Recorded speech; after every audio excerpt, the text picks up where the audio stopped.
Eu quero a liberdade de manifestar o pensamento. E ninguém, evidentemente, está interessado em liberdade.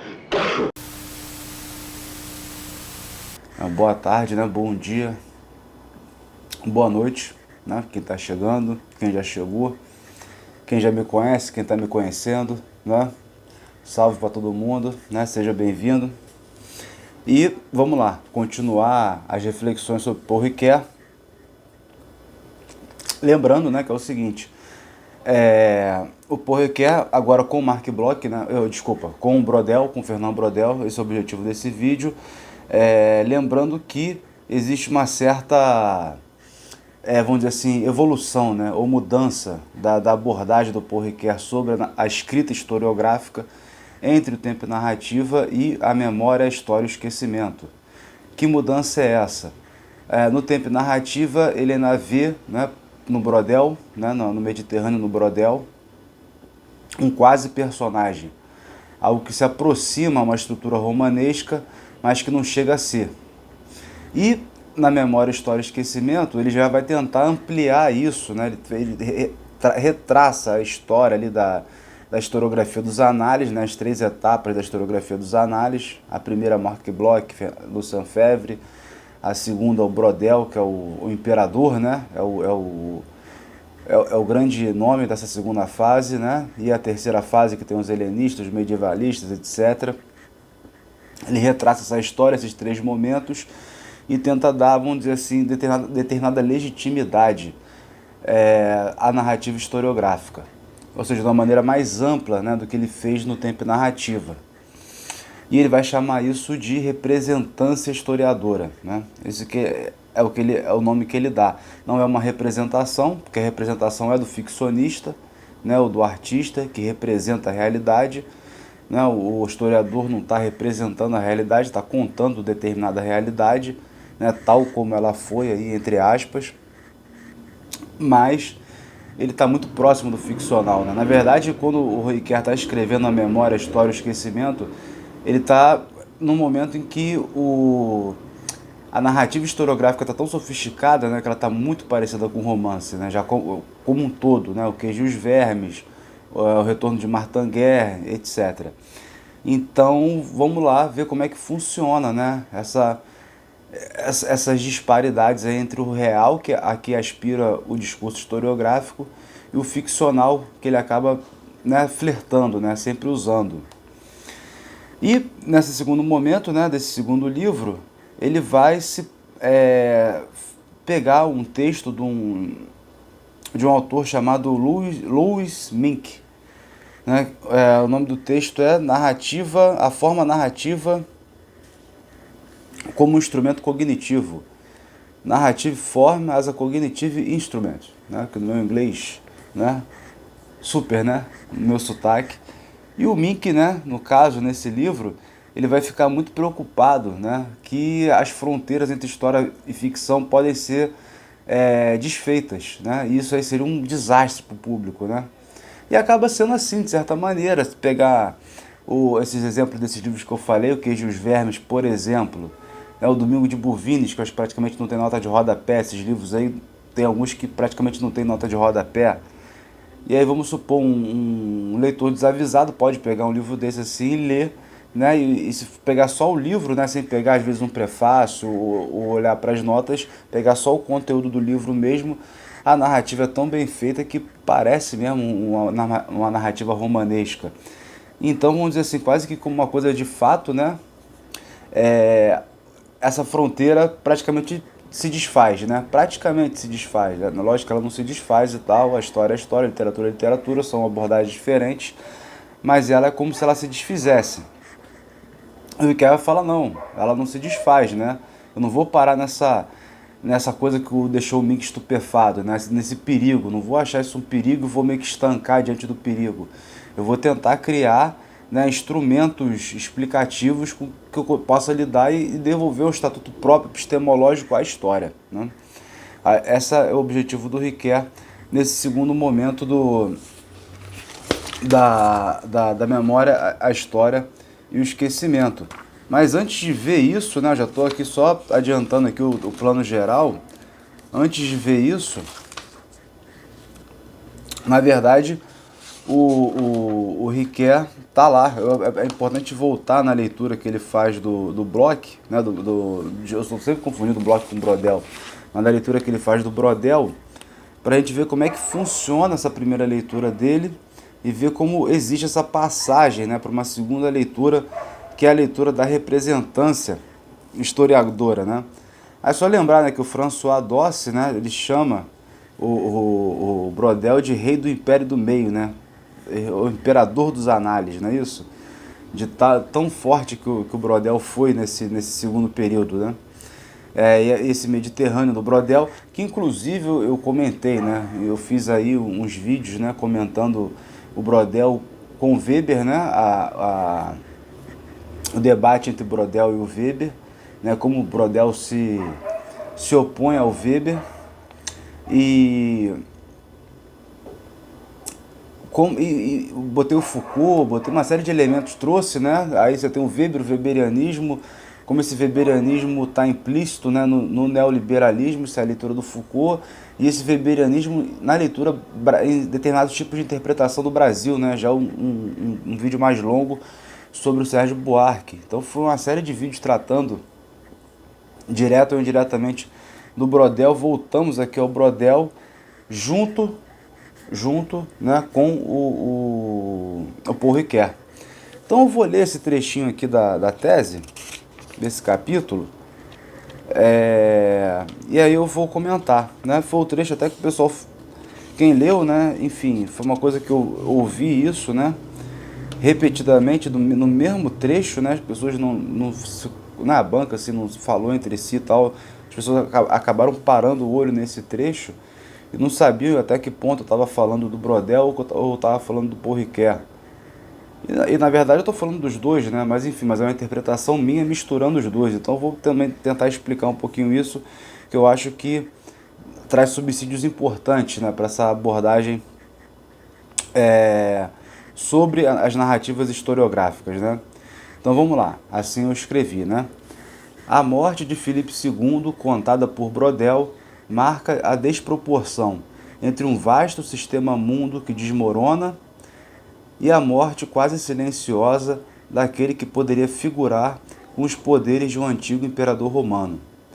Filipe II não chega a se vestir com as galas dos antigos Césares, porque o solo histórico onde reside passa por um abalo geológico de grande magnitude. É uma morte trágica. Eu estou falando aqui da morte, né, narrada, a morte do Filipe II narrada pelo Brodel no Mediterrâneo, na terceira parte, né, que é dedicada à história factual.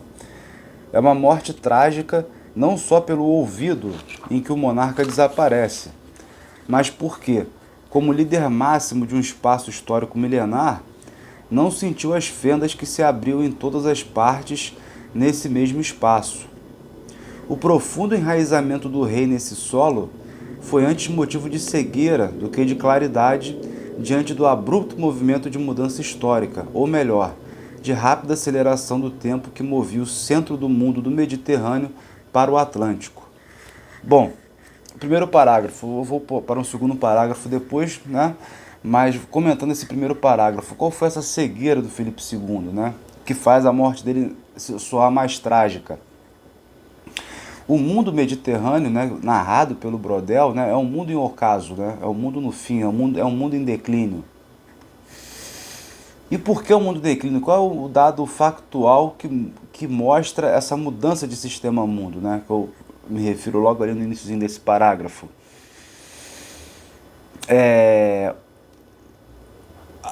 As populações, né, sociedades que se desenvolveram ali ao redor do Mediterrâneo, elas se moveram através do transporte marítimo, né? E a ocupação do território estava vinculada a essa relação com o mar, né? Dos países que tinham essa relação com esse mar.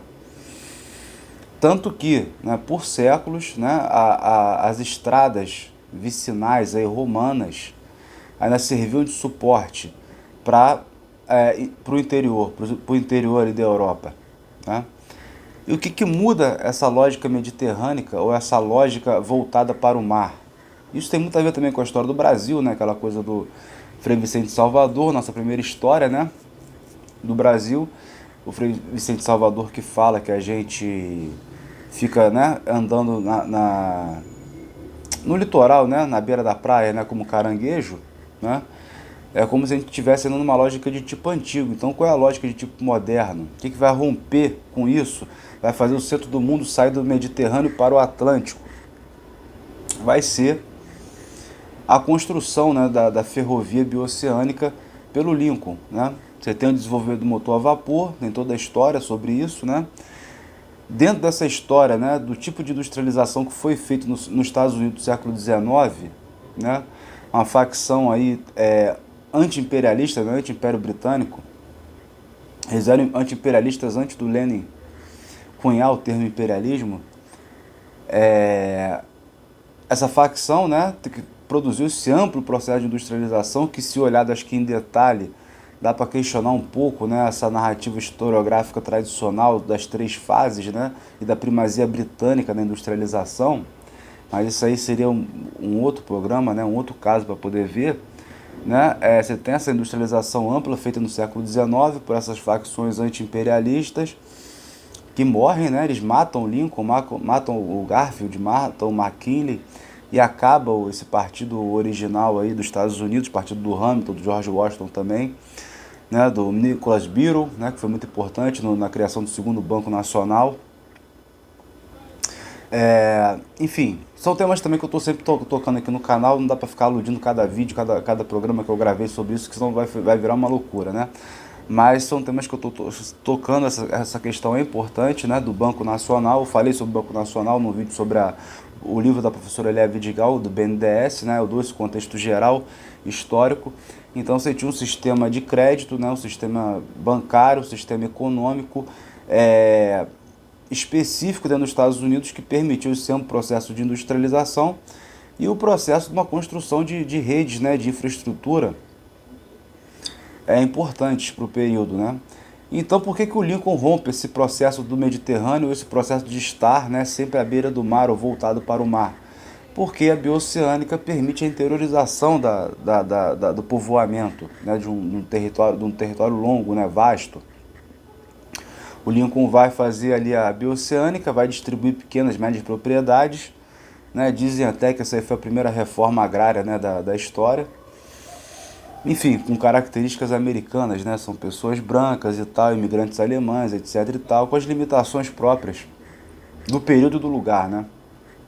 Mas essa coisa do motor a vapor, essa coisa da indústria e essa coisa da infraestrutura, do trem, né, atravessando de costa a costa, mudou a dinâmica, né? Porque aí você já tem uma forma de você se relacionar por dentro do território e prescindindo dos barcos. É isso, né? É só isso.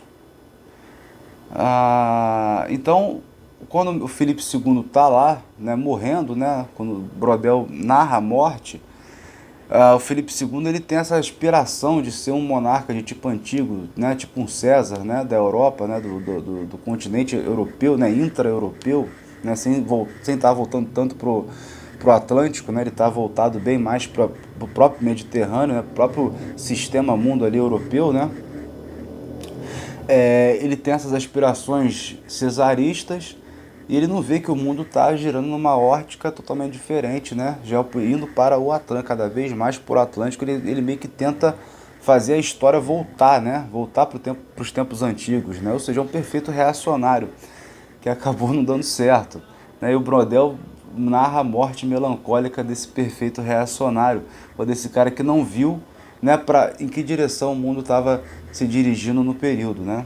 Que acabou se dirigindo no período. É claro que, né, a invenção do motor a vapor do século XVII, né, é o Papin, né, que inventa. Isso demora, isso fica nas gavetas lá da Royal Society, o Newton engaveta o projeto, depois eles vão soltando isso em partes, né. Aí você tem o Robert Fulton, se eu não me engano, né, que foi o cara que começou a fazer o barco a vapor e tal, tudo a vapor, né, o trem, tudo começou a funcionar nesse motor a vapor, né. Mas é uma longa história aí de sabotagem científica, né? Porque o Denis Papin, que era da escola do Leibniz, e de outros aí cientistas eminentes aí da Sociedade Real Francesa e tal, de outros lugares, ele chega a atravessar o Tâmisa, né, com barca a vapor, isso já no século XVII, ou seja, num processo que poderia ter sido adiantado, né? Ou seja, é um processo de mudança que já está ali muito próximo do Filipe II. Ah, o Filipe II é muito anterior ao Lincoln, sim, mas esse processo de mudança está acontecendo, né?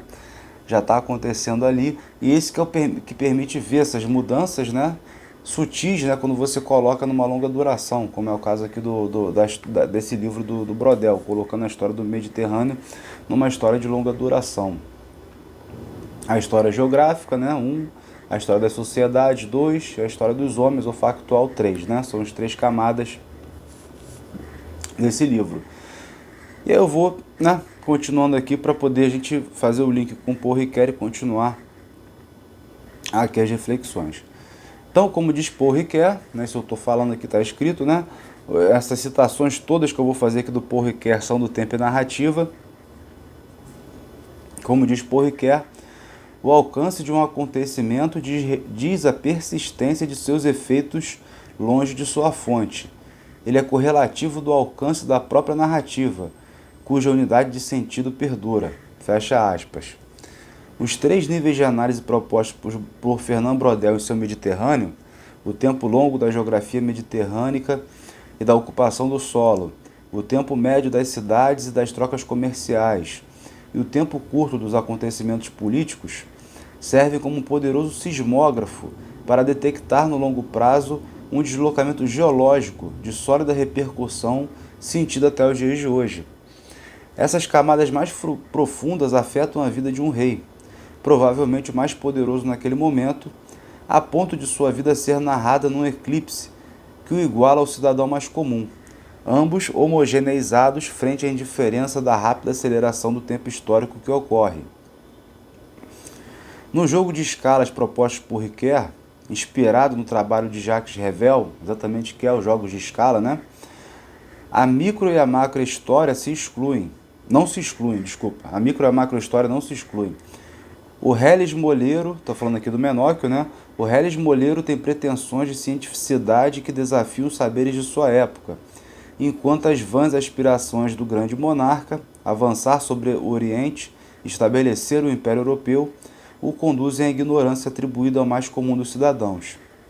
Nesse sentido, pode ser imprecisa a afirmação de Ricoeur, segundo a qual, abre aspas, a morte de Filipe II não é o acontecimento à altura do Mediterrâneo. Fecha aspas. A morte do rei, por ela mesma, narrada à moda da história acontecimental, de fato não está à altura do Mediterrâneo, ou seja, abre aspas, do quase personagem, da quase intriga, da ascensão e declínio do que foi o nosso mar na época do Filipe II. Fecha aspas. Ou seja, quase personagem, quase intriga, são esses termos do Ricoeur que está tentando aproximar a narrativa historiográfica, mesmo essa narrativa historiográfica bastante abstrata, né? Bastante, tributária de dados, né? Demográficos, de estatística no caso, ele está querendo aproximar isso da forma romanesca, então quase personagem, uma quase intriga. Só para poder lembrar isso, eu vou continuar. Talvez, pelo modo quase ficcional da escrita de Brodel, o desaparecimento do monarca o anula como personagem da história acontecimento. Né? Nesse caso, o Ricoeur está certo, né? Anula ele como personagem da história acontecimento.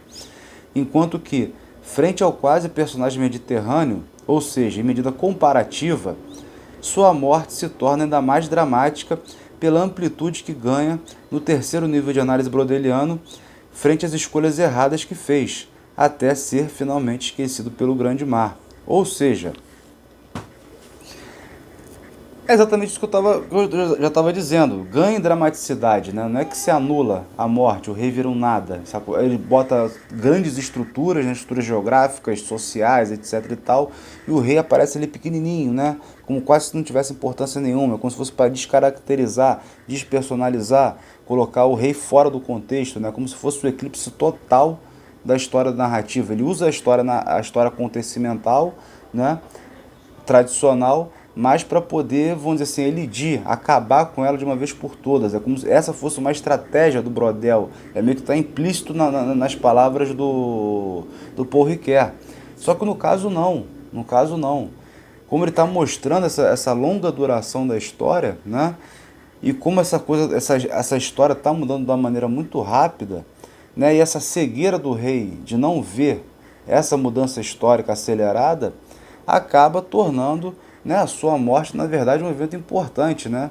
Um evento de alguém que narrando exatamente a morte de uma forma de ver o mundo, né? É uma forma de ver o mundo que está ali cristalizada na forma de ver o mundo do Filipe II, né? Então é muito importante que isso aconteça, né? Que isso, aconteça essa narrativa na forma da história acontecimento, né? Eu acho que é isso, né? Essa é a parte desses jogos de escala. Então vamos lá, vamos tentar. Na verdade, né, o que o Paul Ricoeur vai tentar fazer, né? Ele vai, né, lendo já, né, um ensaio do Koselleck, né, Representação, Acontecimento e Estrutura, que foi publicado aqui no Brasil naquela edição da Contraponto, da editora do César Benjamin, né, Futuro Passado, né, que é o nome do livro do Paul Ricoeur, foi publicado assim, né. O que o Ricoeur está lendo, essa mudança, né, essa permuta entre a estrutura e o acontecimento, né? Essa permuta entre estrutura e acontecimento, onde, segundo Paul Ricoeur, toda estratificação pode, assim, ser mediatizada narrativamente. Então o Mink, né, que está preocupado lá que a história vai perder as suas fronteiras com a ficção e vai deixar as pessoas perdidas, né? Na verdade, para o Ricoeur aqui, ele está dizendo que é o seguinte, a representância historiadora, né, ela tem duas características, que é uma coerência narrativa, né, e uma conexidade explicativa. Então, essa coisa de você, né, dar coerência à sua narrativa e explicar, né, aquilo que você está narrando, é uma coisa que o Brodel está dizendo, né? É algo muito próprio, né? É algo muito próprio da narrativa historiográfica, né? Você fazer essa narrativa em várias camadas, né? Essa necessidade de explicação do que você está fazendo. E até interessante que realmente o Brodel ele tem, né, essas reflexões sobre o trabalho dele, né? Sobre o Mediterrâneo. E é ali nessas explicações que ele aponta primeiro, né, esse distanciamento dele em relação ao Max Weber, e vai questionar, né, na verdade vai questionar a própria noção assim, que as pessoas têm, né, que se tem do individualismo, né, da individualidade, né, até que ponto o indivíduo é livre, né, para poder agir e tal, como na ética protestante, né, essa coisa, se você seguir determinados padrões, determinados hábitos, né, você é capaz de se tornar um capitalista bem-sucedido, etc e tal. E o rei aí adquire de novo, o rei é um personagem importante, eu quero, na verdade, me contrapor essa ideia do Ricoeur de que o rei não é importante, né. O rei é importante porque ele bota o caso desse rei que, na verdade, né, o Brodel vai dizer, cara, tu tá olhando um rei, né, o cara que queria ser dono, senhor da Europa toda, né, um novo César, esse cara cheio de poder que morre miseravelmente, né, ele narra, né, o Brodel narra a morte do rei, né, mas apresentando essa morte como uma morte miserável, não necessariamente seria uma morte miserável, enfim, depende do ponto de vista, mas do ponto de vista do Brodel é de uma morte miserável. Esse cara que deveria ter o maior poder, né, no mundo na época, ele era completamente impotente. Então, na verdade, vai contra essas noções, né, de liberdade, né, individual, que desconsideram todo o contexto ao redor, né, que as pessoas, que a gente vive, né, onde a gente vive. Então, Eu vou só terminar aqui, né? Agora voltando, né? O Paul Ricoeur, fica essa jogadinha, né? Entre um e outro aqui, entre Brodel e Ricoeur, mas esse era o objetivo mesmo quando eu tava fazendo isso. Terminando, né? O jogo de escalas, né, entre micro e macroestrutura, ou seja, o contexto geral onde se insere o Filipe II, né, e o próprio Filipe II, ou seja, o Filipe II é o micro, né, e o macro esse contexto geral, né, aí é o jogo de escalas, a macroescala, a microescala, tá certo? O jogo de escalas permitiu ampliar o campo explicativo da historiografia e levá-lo novamente à primeira fase da operação historiográfica, da consulta aos documentos até o tratamento dado aos testemunhos. Estes que talvez sejam os únicos que tenham visto a história, entre aspas, tal como aconteceu, e que, por mais que possam ser questionados em suas afirmativas, não deixam de apresentarem como presenças vivas do fato ocorrido. Eles seriam os testemunhos o último limiar que impede a história de se confundir com a ficção.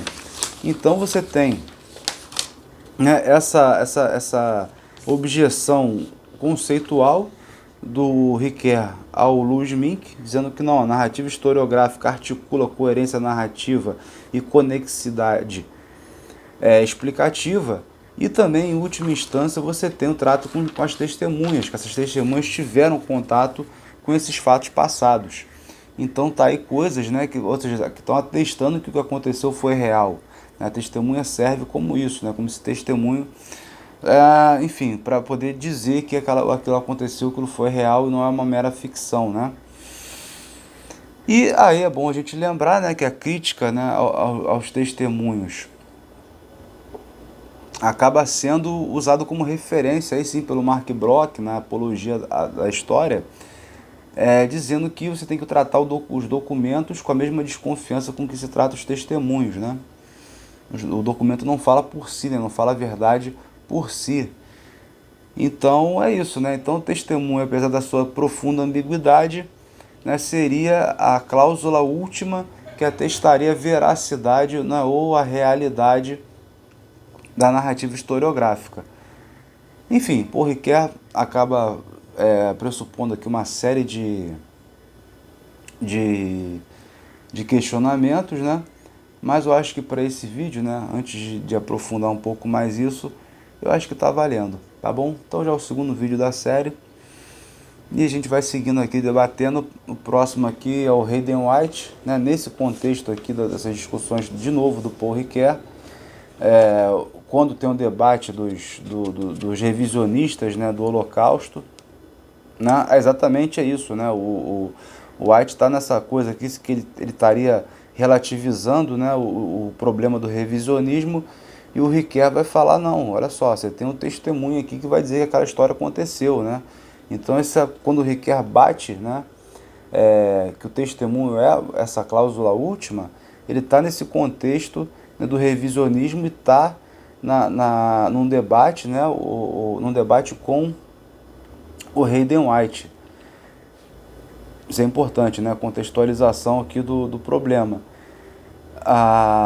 É isso, então isso marca, né, essa mudança a partir a princípio, uma abordagem um pouco mais formal, né, no tempo e narrativa, onde ele vai tentar criar essa estrutura quase personagem, quase intriga, etc e tal, memes 1, memes 2, memes 3 e tal, aquela coisa toda. E esse segundo momento que ele vai tentar caracterizar, vamos dizer assim, do modo mais objetivo, a representância historiadora, né? O que ele chama de representância historiadora. Para quem quer saber mais detalhes sobre isso também, veja aí o outro vídeo que está muito mais, vamos dizer assim, específico, né? Uma crítica e uma explicação ao mesmo tempo do que o Paul Ricoeur entendia como representância historiadora no primeiro vídeo da série, né? Narrativas do passado. Tá bom? Então eu trouxe aqui esse debate. Acho importante ver essa mudança de sistema mundo, né, que mais ou menos está narrada, né, de outra forma na civilização material, economia e capitalismo, né, mas já falei sobre esse livro, né, nos outros vídeos que eu já mencionei também, que está na Conhecer Entre Saberes, né, na outra playlist. Quem está vendo por podcast não consegue ver porque lá não consigo organizar por playlist, infelizmente. Se dá para fazer eu não sei, não descobrir. É isso. Quem gostou aí dessa loucura, né? Enfim, se inscreva, enfim, e me acompanha. É isso.